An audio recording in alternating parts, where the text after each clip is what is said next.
Assalamualaikum dan selamat pagi Empat Bijak.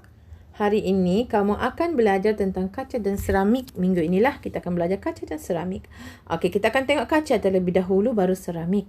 Kaca ni diperbuat daripada bahan semula jadinya adalah pasir. Seramik kamu ingat tanah liat. Okey, bahan semula jadi ya.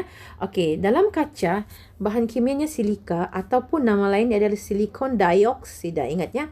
Unsur ni maksudnya lebih kita kecilkan lagi lah. Terdiri daripada unsur silikon dan unsur oksigen. Bila bergabung jadilah silikon dioksida. Okey, semula jadi pasir lah. Cara untuk membuat kaca ialah kita leburkan pada suhu 1500 darjah Celsius hingga menjadi cair dan dibentuk menjadi kaca. So, ingatlah dia punya suhu ya, kelas 1500 darjah Celsius. Okey, kita teruskan jenis-jenis kaca. Kalau jenis-jenis kaca ni, kita boleh buat dia punya segitiga macam ni. Kenapa cikgu buat segitiga macam ni? Adalah, dia semakin bilangannya mengecil tapi berkualiti. Kaca silika terlakur kaca yang bersepah dan banyak. Okey, dan dia murah. Contohnya adalah alat memasak, cermin teleskop, gentian kaca, gelas minuman. Gelas minuman yang gelas minuman biasa ya. Sebab gelas bar tu dia lain sikit ya. Macam gelas Giacomo tu adalah kaca plumbum. Okey, botol kaca dia bersepah. Kan? Kaca silika terlakurnya banyak, bersepah dan murah. Okey, kaca soda kapur ni dia ada sedikit mahal. Sedikit lah, maksudnya adalah ringgitnya 15 ringgit, 18 ringgit kan. Kalau kaca tingkap tu, kaca mentol, lampu yang bulb kamu tu kan, cermin muka. Sebab dia adalah silika only, dan iaitu silikon sama oksigen kan, silikon dan oksigen menjadi silikon dioksida.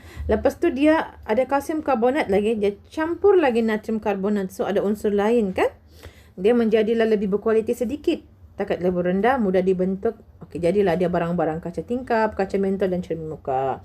Okey, kaca yang agak mahal sedikit, agak mahal lah, sebab bukan semua orang ada alat memasak yang ada kaca tutup periuknya tu kan, yang periuk macam Shogun, Gosho punya periuk yang ada kaca bikin menutup dia punya periuk tu.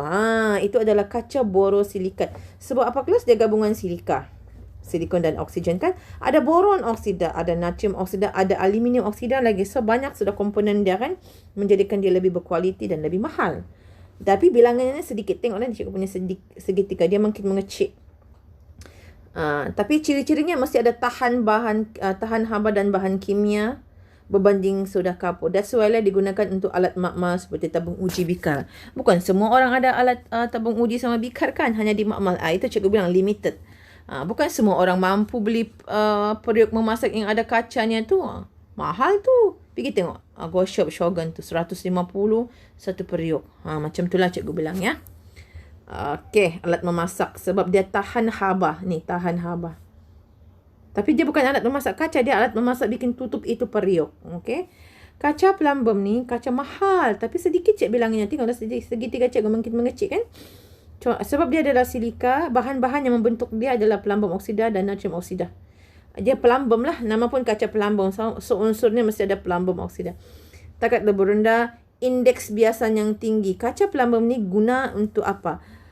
Prism. Yang makmal tu kan yang mengkaji sinar cahaya tu dalam bab tingkatan 1 prisma. Itu kaca prisma yang kecil-kecil tu macam segitiga begini tu kan. Itu prism. Mahal tu.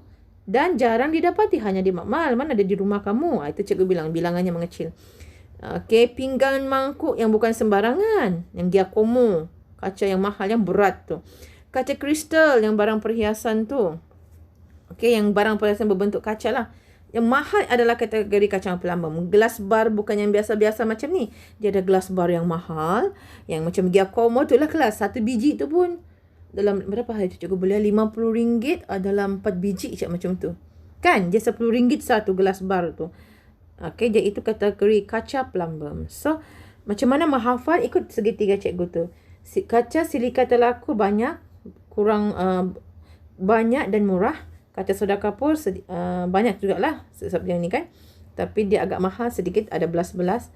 Kaca borosilikat ratus-ratus, kaca plumbum lagi mahal tapi bilangan sedikit. Bilangan maksudnya susah untuk kita dapati kaca plumbum ni. Hanya tempat-tempat yang tertentu sahaja. Seterusnya seramik kelas. Apakah seramik? Pasu tanah liat mamak kamu tu, yang berat tu, ada dijual di tawah kan. Dulu-dulu murah tau pasu seramik. Sekarang mahal sudah dia. Okey, pasu tanah liat lah. Kalau cikgu ingat itulah. Okey, seramik diperbuat daripada tanah liat yang unsur originalnya tanah liat. Bahan kimianya, komponen utama maksudnya bahan kimianya lah. Lebih dia punya sainsnya lagi adalah aluminium silikat. Ingatnya kelas? Aluminium silikat. Okey, apakah ciri-ciri seramik? Tahan haba dan tekanan yang tinggi. Maksudnya tekanan ni kamu picitkan dia, kamu bukanlah kamu hantak memang pecah. Kamu tekannya dia tidak akan retak. Tidak mudah retak lah. Sangat keras tapi dia rapuh lah. Maksudnya kalau kita kasih dia rapuh, dia boleh pecah lah. Tidak suka kepada bahan kimia. Maksudnya kamu letak asid ke apakah pada cuka ke benda-benda yang ni lah, bahan kimia, dia tidak mudah berkarah dan tidak mudah bertindak bas dengan bahan kimia. Ciri-ciri penebat haba dan elektrik yang baik juga pada seramik dan juga pada kaca ya kelas.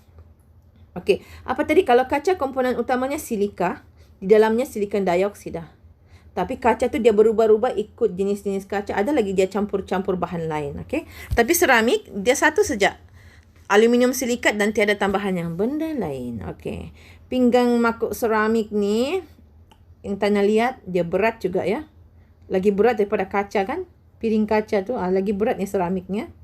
Okey, aplikasi kaca dalam kehidupan seharian. Tadilah radas makmal, tingkap kaca, prism ni kaca pelambang, penutup kaca mentol ni kaca soda kapur.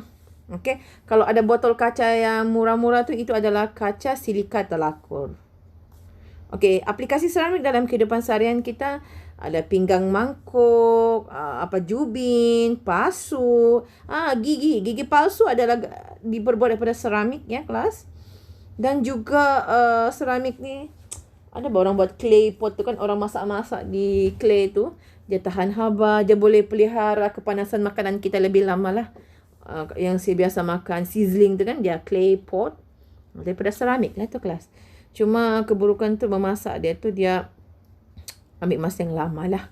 Kalau kita pakai periuk yang logam tu kan, dia cepat masak.